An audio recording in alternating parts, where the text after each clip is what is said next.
Hola, vamos a empezar con hiperclaridad pulmonar. Esta aquí es la zona del pulmón que se ve más oscura de lo normal en una radiografía. Esto debido a que los fotones pasan a la placa radiológica cuando no hay electrones en su camino, es decir, hay menos densidad. Puede ser que haya menos densidad en esta región porque contiene más aire, menos tejido pulmonar o menos sangre. ¿Por qué ocurre? Puede ser por un enfisema o un neumotórax, es decir, hay un aumento de aire, hay un atrapamiento del mismo, como se ve en la imagen superior a la izquierda. También puede ser por disminución de vascularización, por ejemplo, en un tromboembolismo pulmonar, el signo característico es el de Westermarck, el cual se da por oligoeme focal, es decir, ausencia de vascularización distal al tromboembolismo pulmonar. También otra causa es pérdida del parénquima pulmonar, es decir, destrucción alveolar que puede ser por bulas o por quistes, y también puede ser por causas técnicas, no patológicas, es decir, una mala posición del paciente, un mal centrado de rayos X o kilovoltaje bajo o alto contraste, que es común en dispositivos o equipos portátiles. Bien, de acuerdo a su clasificación tenemos que se va a dividir en focal, difusa, unilateral o bilateral.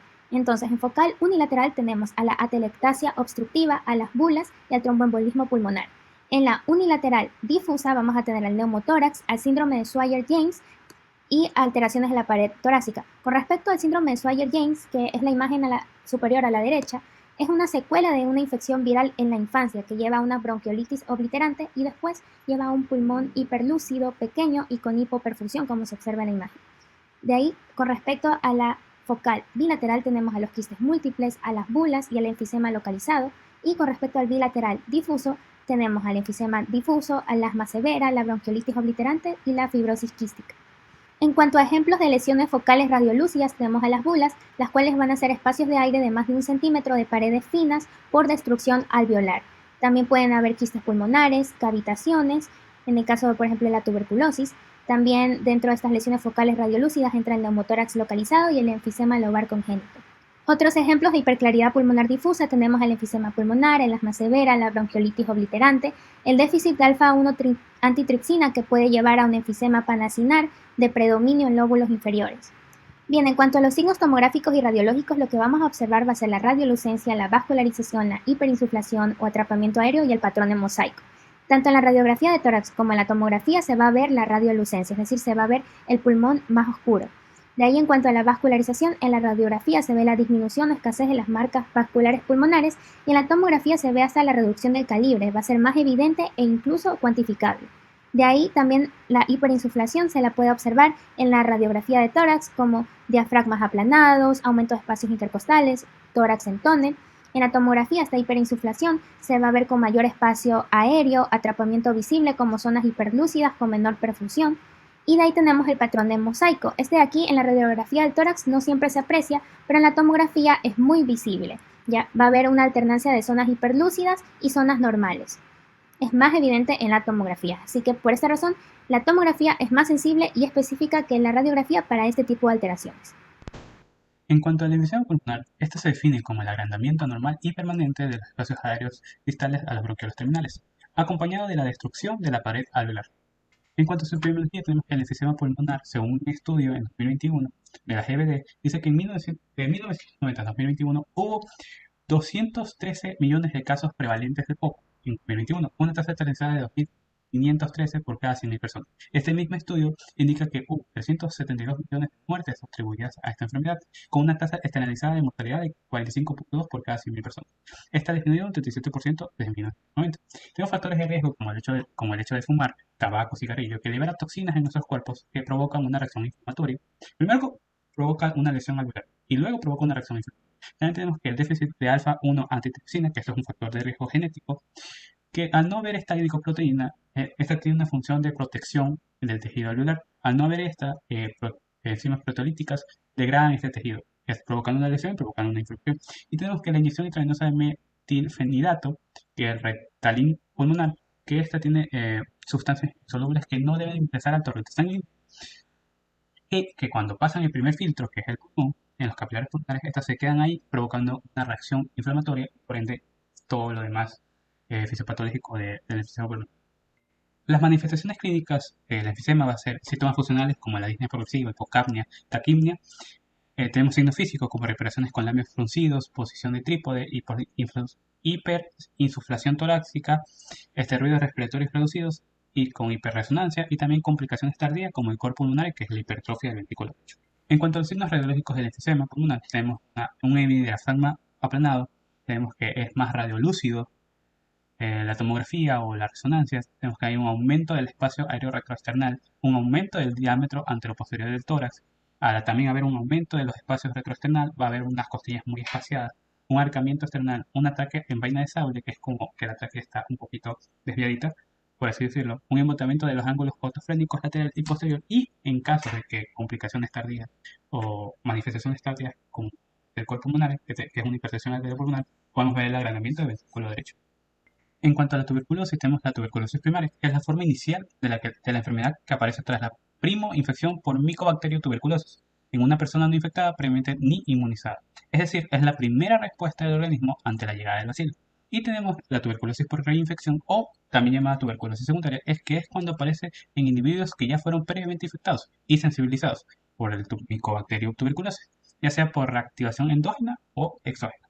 En cuanto a la epidemiología de la tuberculosis, tenemos que un estudio demostró que en 2023 10.8 millones de personas desarrollaron tuberculosis en el mundo y que ese año murieron aproximadamente 1.25 millones de personas por tuberculosis. Y también tenemos factores de riesgo o factores que pueden llegar a predisponer a que nosotros nos contagiemos por esta bacteria. Tenemos que la infección por el virus de inmunodeficiencia humana, tenemos malnutrición, diabetes, consumo de tabaco y el alcohol, y también no necesariamente por el virus de inmunodeficiencia humana, sino también cualquier otro factor que puede llevarnos a que hay un déficit o una carencia en el sistema inmune.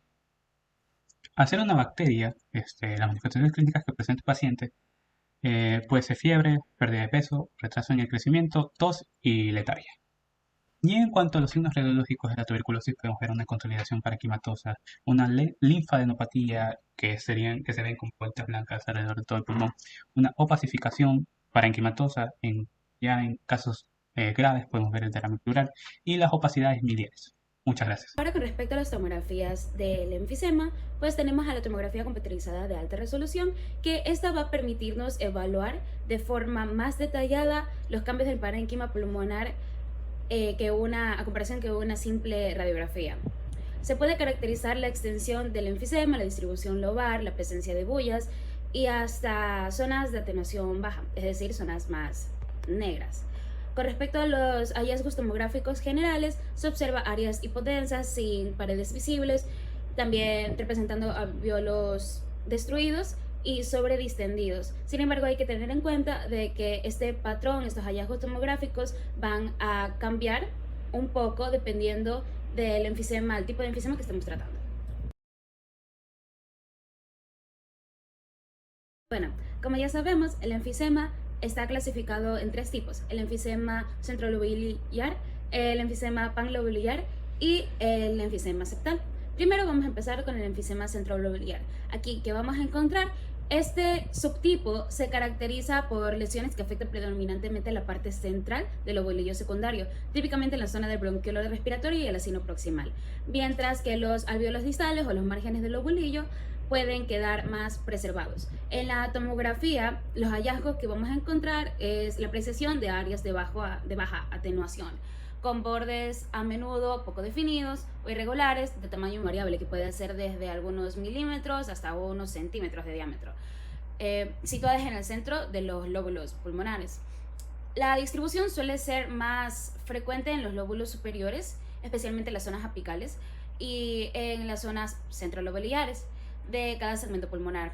Puede haber zonas adyacentes al parénquima relativamente preservado, por lo que se genera un patrón heterogéneo. Ahora, con respecto al enfisema panlobular, tenemos que en este se produce una destrucción más uniforme de todo el acino y de la unidad lobulillar secundaria, lo que significa que la atenuación baja se distribuye de forma más homogénea a través del lobulillo. Los hallazgos tomográficos aparece una parénquima difusamente de menor atenuación, con menos contraste entre zonas sanas y destruidas que en el centro lobulillar. Los vasos están adelgazados o ausentes y el hallazgo puede estar más marcado en los lóbulos inferiores. También se aprecia con menor frecuencia bullas grandes en comparación con el enfisema centrolobulillar, pero sí una dilatación difusa de espacios aéreos. Por último, tenemos el enfisema paraseptal. En este vamos a tener hallazgos tomográficos en el cual se observan espacios de atenuación baja, así mismo como las anteriores, pero estos van a ser bien definidos, subpleurales en forma de quistes o blebs, adheridos a la pleura o a la cisura pulmonar. Las zonas afectadas suelen estar justo debajo de la pleura, a lo largo de la superficie costal, mediastínica o de la cisura interlobar. También los septos interlobulares suelen estar intactos o visibles, lo que ayuda a diferenciar de otras lesiones.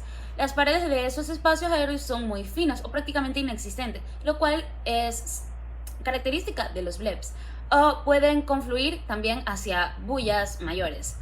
Predomina en los lóbulos superiores, sobre todo en zonas posteriores y periféricas, y este enfisema es difícil de detectar en radiografía simple, por lo que una tomografía computarizada de alta resolución es esencial. Hoy voy a hablarles sobre las complicaciones pulmonares visibles en imágenes, especialmente en el contexto de tuberculosis miliar. Y luego revisaré algunas lesiones importantes que debemos diferenciar radiológicamente. Tenemos la bulla, el bleb, el neumatocele, el quiste pulmonar y también la cavidad. Empecemos con la tuberculosis miliar. Este tipo de tuberculosis representa una diseminación hematógena del Mycobacterium tuberculosis, que no ha sido controlada por el sistema inmune. Es una forma grave de la enfermedad y puede acompañarse de compromiso de otros órganos. Clínicamente, el paciente presenta síntomas como van a ser el letargo, la sudoración nocturna y la hemoptisis. En el caso de su radiografía simple, se va a caracterizar por hallazgos clásicos como son los nódulos miliares, que van entre 1 a 3 milímetros de diámetro, distribuidos de forma uniforme por todo el parénquima pulmonar. Esta apariencia tan característica se va a deber a los múltiples focos infecciosos diseminados por la vía sanguínea. Ahora bien, pasemos a revisar los diferentes tipos de lesiones pulmonares que pueden confundirse o coexistir con otras patologías adyacentes. Vamos a empezar con la bulla pulmonar. Una bulla se la define como un espacio aéreo mayor de 1 centímetro de diámetro, con pared muy delgada, de menor a 1 milímetro. Esto se va a formar por destrucción de los tabiques alveolares, típicamente en el contexto de enfisema. En el caso de su radiografía, esto se va a caracterizar porque se ve como una imagen radiolúcida, bien delimitada, sin nivel hidroaéreo y suele localizarse en los lóbulos superiores. Clínicamente puede romperse y producir un neumotórax espontáneo. Ahora vamos a tener el bleb. Este, en cambio, es una lesión más pequeña y más superficial de menor de 1 centímetro. Esto se va a ubicar justo debajo de la pleura, generalmente en los vértices pulmonares. Su pared es extremadamente fina y en la mayoría de los casos solo es visible en una tomografía de alta resolución, no en una radiografía simple. Los blebs también pueden romperse y causar un neumotórax, especialmente en pacientes jóvenes, delgados y con hábitos de fumadores. Después tenemos el neumatocele. Este es diferente porque es una cavidad aérea transitoria. Se forma a consecuencia de necrosis o ruptura alveolar secundaria a una infección o a un trauma, siendo la causa más común de neumonía por Staphylococcus aureus. En el caso de su radiografía, esta va a presentar una pared fina y a veces tenemos presencia de niveles hidroaéreos.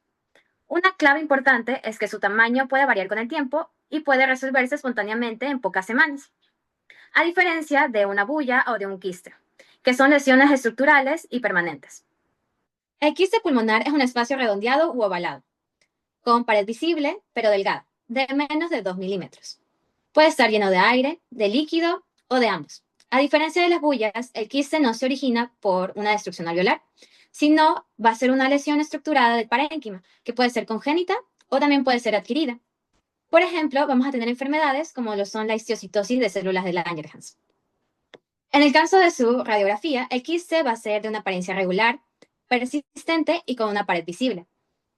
Eso va a ser la característica principal que se lo va a distinguir de la bulla. Finalmente, vamos a tener la cavidad pulmonar o también llamada cavitación. Esto se trata de una área de necrosis dentro de una consolidación, una masa o también un nódulo, que se comunica con la vía aérea y se llena de aire.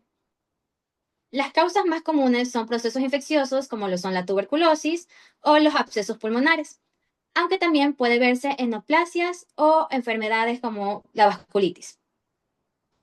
En el caso de su radiografía, la cavidad va a tener una pared gruesa e irregular. Generalmente, esta pared va a ser mayor de 2 milímetros y a menudo puede mostrar niveles hidroaéreos.